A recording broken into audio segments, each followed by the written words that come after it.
Hi, John here. Welcome to part 2, lesson 6, going it alone or with a partner. In this lesson, I'll discuss what is good and bad about sole proprietorships. All partnerships are not created equal. Choosing a partner or partners can be tricky. Consider a limited liability business and protect your family and your business.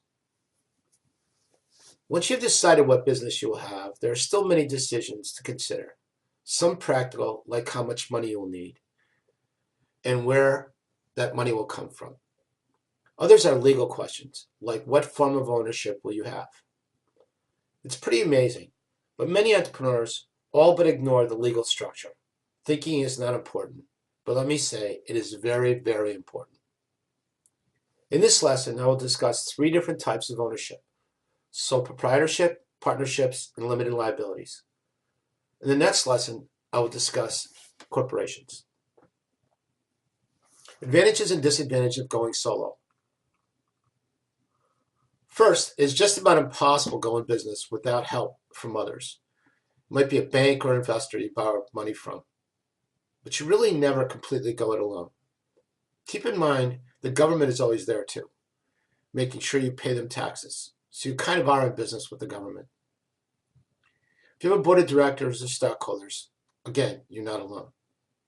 When you are sole proprietor, that means you are totally responsible. No partners, no stockholders, no board of directors. You make all the decisions and you're responsible for them. You're not incorporated. You have very little protection or none at all from creditors. The positives. It's easy to get a sole proprietor business started. All you need is a name. So it's fast too. Another positive. There might be more tax advantages since you can claim your losses on your personal income tax. The negatives. You only have yourself to rely on. No partners or others for advice or help. If you become hurt or disabled, your business will cease to exist. It might be hard to attract good people. Working alone is not much fun. If your business fails, creditors can go after your personal assets like your house. And your business will be tied up into your personal credit rating. Now, these are some popular forms of sole proprietorships: private consulting, painting and wallpapering, decorating, freelance writing and editing, party and event planning, pet sitting and cleaning. Those kinds of things people generally get into as sole proprietorships. Partnerships.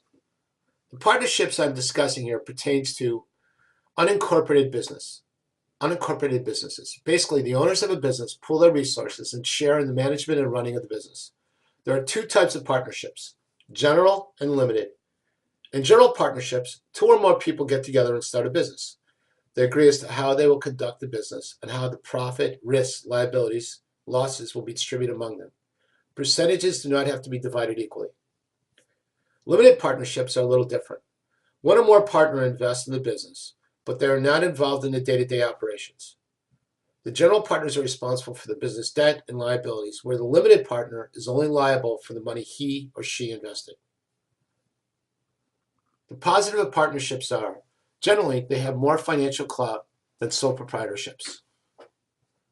A partner's strength can compensate for another partner's weakness. It's more fun to work with someone than working alone.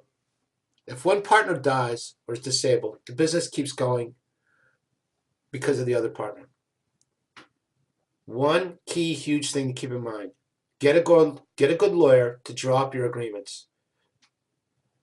So that there is no disagreement or misunderstanding later with your partnership.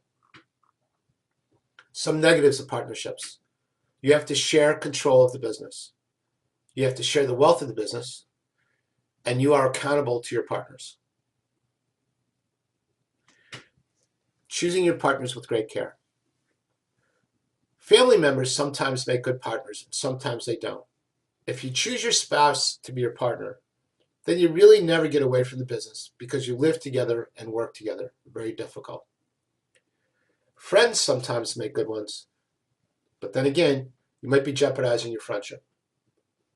The best partners are those that share the same vision, the same dream for the business, and will work very hard to get there and not quit when the going gets tough. The best partners are those that bring something to the table. They have some experience that you don't have, or they have money to invest that you don't have. Limited liability companies. This type of legal structure is not much different than corporations, except they are not corporated. Partners choose this type of ownership because it provides the same protection as does a corporation, but allows them to be taxed as a partner and not as a corporation. Partners choose this mostly because of the way they want to be taxed. Again, get a good business lawyer to explain the pros and cons of this before you make a decision. And review. Hardly anyone is really in business by themselves. 2, there are advantages and disadvantages to how you set up your business structure. You need a good lawyer to explain them to you. Choose your partners wisely. And when starting a business, think about how you can protect your personal credit and personal assets. That's all for now. See you in the next lesson.